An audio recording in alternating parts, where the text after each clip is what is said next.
നമസ്കാരം. കനേഡിയൻ താളുകളിലെ സായാഹ്ന വിശേഷങ്ങളിലേക്ക് എല്ലാ കനേഡിയൻ മലയാളികൾക്കും സ്വാഗതം.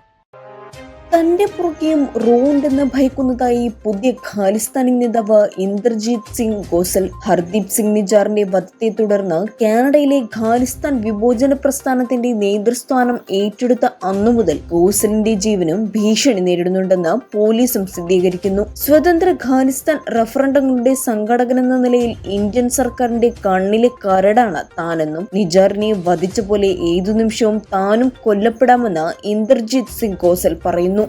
എയർ കാനഡയിൽ അടുത്ത മാസം പൈലറ്റ് സ്ട്രൈക്ക് ഉണ്ടാകാൻ സാധ്യതയുള്ള തീയതിക്ക് സമീപം ഫ്ലൈറ്റുകൾ ബുക്ക് ചെയ്ത യാത്രക്കാർക്ക് റീബുക്ക് ചെയ്യുന്നതിനുള്ള അവസരമൊരുക്കി എയർ കാനഡ. ചർച്ചകളിൽ പുരോഗതി കൈവരിച്ചിട്ടുണ്ടെന്നും സമര തീയതിക്ക് മുൻപേ ഒരു കരാറിലെത്തുമെന്ന് പ്രതീക്ഷിക്കുന്നതായും, എന്നാൽ സെപ്റ്റംബർ 17 തന്നെ തങ്ങളുടെ 5400 പൈലറ്റുമാരുടെ പണിമുടക്കിന്റെ സാധ്യത നിലനിൽക്കുന്നതിനാൽ യാത്രക്കാരുടെ സൗകര്യം കരുതിയാണ് റീബുക്കിങ്ങിന് അവസരമൊരുക്കിയിരിക്കുന്നതെന്ന് എയർ കാനഡ അറിയിക്കുന്നു.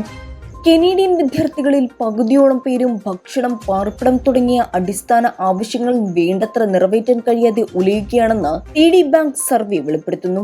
സർവേയിൽ പങ്കെടുത്തവരിൽ 45% പേരും തങ്ങളുടെ അടിസ്ഥാന ആവശ്യങ്ങൾ നിറവേറ്റാൻ കഴിയുന്നില്ലെന്ന് അഭിപ്രായപ്പെട്ടതായി ഓൺലൈൻ വോട്ടെടുപ്പ് കണ്ടെത്തി. 65% വിദ്യാർത്ഥികളും സാമ്പത്തികമായി അസ്ഥിരരാണെന്ന് സ്വയം സാക്ഷ്യപ്പെടുത്തുന്നതായും റിപ്പോർട്ട് വെളിപ്പെടുത്തുന്നു. ജൂലൈ 26 മുതൽ ഓഗസ്റ്റ് 4 വരെ നടത്തിയ ഓൺലൈൻ സർവേയിൽ 514 നിലവിലെ പോസ്റ്റ് സെക്കൻഡറി വിദ്യാർത്ഥികളെയും പോസ്റ്റ് സെക്കൻഡറി സ്കൂളിൽ പുതുതായി ചേർന്ന കുട്ടികളുടെ 515 രക്ഷിതാക്കളെയും ഉൾപ്പെടുത്തിയാണ് സർവേ സംഘടിപ്പിച്ചത്.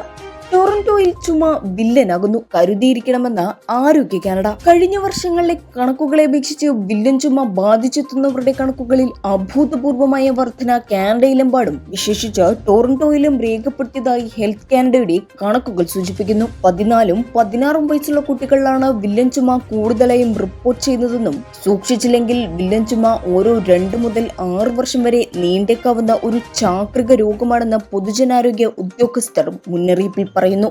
പ്രതിശ്രുത വരൻ വിവാഹ ദിവസം ആത്മഹത്യ ചെയ്ത നിലയിൽ മലപ്പുറം ജില്ലയിലാണ് സംഭവം. കരിപ്പൂർ കുമ്മണിപ്പറമ്പ് സ്വദേശി ജിബിനാണ് മരിച്ചത്. 30 വയസ്സായിരുന്നു. വിവാഹ ദിവസം ജിബിനെ ശുചിമുറിയിൽ കൈഞ്ഞരമ്പ് മുറിച്ച് മരിച്ച നിലയിൽ കണ്ടെത്തുകയായിരുന്നു. പ്രവാസിയായിരുന്നു ജിബിൻ. വിവാഹത്തിന് വേണ്ടി നാട്ടിലെത്തിയതാണ്. അതേസമയം ആത്മഹത്യയിലേക്ക് നയിച്ച കാരണം എന്താണെന്ന് വ്യക്തമായിട്ടില്ല. ഇയാളുടെ ഫോൺ കോൾ ഉൾപ്പെടെയുള്ളവ പോലീസ് പരിശോധിക്കുകയാണ്. കക്ഷി അമ്മിണിപ്പിള്ള എന്ന ചിത്രത്തിന് ശേഷം ആസിഫ് അലിയെ നായകനാക്കി ദിൻജിത്ത് അയ്യത്താൻ സംവിധാനം ചെയ്യുന്ന ഏറ്റവും പുതിയ സിനിമയാണ് കിഷ്കിന്ധാകാന്ഡം. സെപ്റ്റംബർ 12 മുതൽ തിയേറ്ററുകളിലെത്തുന്ന ചിത്രത്തിലെ ജഗദീഷ്, അശോകൻ എന്നിവരുടെ ക്യാരക്ടർ പോസ്റ്റർ അണിയറ പ്രവർത്തകർ പുറത്തുവിട്ടു. വേറിട്ട വേഷപ്പകർച്ചയിൽ ജഗദീഷ് പ്രത്യക്ഷപ്പെടുന്ന ചിത്രത്തിൽ സുമദത്തൻ എന്ന കഥാപാത്രത്തെയാണ് ജഗദീഷ് അവതരിപ്പിക്കുന്നത്. ശിവദാസൻ എന്നാണ് അശോകന്റെ ക്യാരക്ടർ. ഇന്നത്തെ കനേഡിയൻ സായാഹ്ന വിശേഷങ്ങൾ ഇവിടെ അവസാനിക്കുന്നു. ഇത് നിങ്ങളിലേക്ക് എത്തിച്ചത് Polaris dental Brampton, Lata Menon barrister solicitor of Menon law professional corporation, കേരളക്കാരി house Mississauga, Gopinathan Ponmanadiyil, Rudraksha gem expert, Roy George broker of records. ഇവർക്കും നല്ലൊരു സായാഹ്നം നേർന്നുകൊണ്ട് കനേഡിയൻ താളുകൾക്ക് വേണ്ടി ഗാഥാപ്രകാശ്. കൂടുതൽ കനേഡിയൻ വിശേഷങ്ങൾക്കായി ഞങ്ങളുടെ യൂട്യൂബ് ചാനൽ സബ്സ്ക്രൈബ് ചെയ്യാൻ മറക്കരുതേ.